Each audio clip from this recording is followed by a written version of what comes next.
Menteri Kanan Muhammad Azmin Ali berkata, kenyataannya sebelum ini bahawa kerajaan negeri terdedah dengan tindakan undang-undang daripada pihak industri sekiranya enggan membuka semula ekonomi bukanlah ugutan. Sebaliknya, kata Azmin, ia adalah peringatan bahawa kerjasama kerajaan negeri diperlukan untuk memulihkan negara.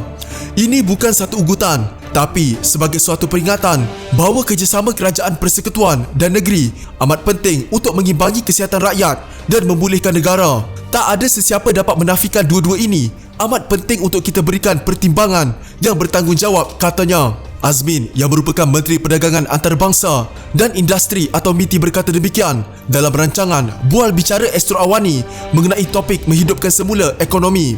Sebelum ini, Azmin memberi peringatan bahawa kerajaan negeri terdedah kepada tindakan undang-undang daripada pihak industri sekiranya tidak membuka ekonomi seperti ditetapkan Kerajaan Persekutuan di bawah Perintah Kawalan Pergerakan Bersyarat PKPB bermula 4 Mei.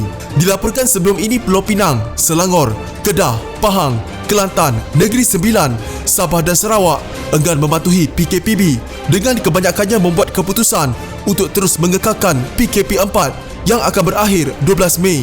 Bagaimanapun, Kedah dan Kelantan bersetuju untuk melaksanakan PKPB dengan serta-merta seiring dengan keputusan yang dibuat di peringkat Kerajaan Persekutuan. Selangor telah mengubah suai PKPB dengan beberapa ketetapan tertentu tambahan yang berbeza dengan yang ditetapkan Kerajaan Pusat, termasuklah tidak membenarkan pelanggan makan di restoran.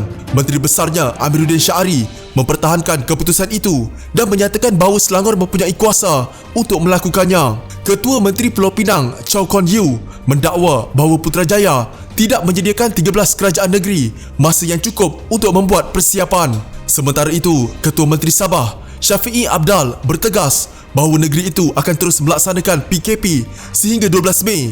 Begitu juga dengan Sarawak. Azmin dalam bual bicara menekankan perlunya hubungan berterusan antara Putrajaya dan kerajaan negeri. Engagement atau keterlibatan suatu proses yang berterusan bukan dalam konteks ini, dan selesai di situ.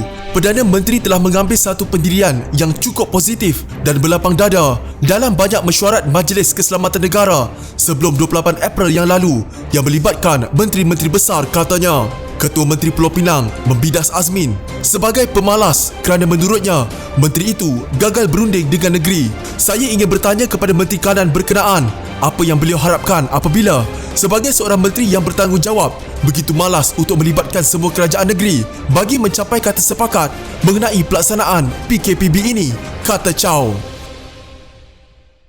Jika anda mempunyai gejala seperti demam, batuk dan sesak nafas, jangan berlengah untuk terus ke klinik atau hospital bagi menjalani ujian saringan bersama kita tangani wabak COVID-19.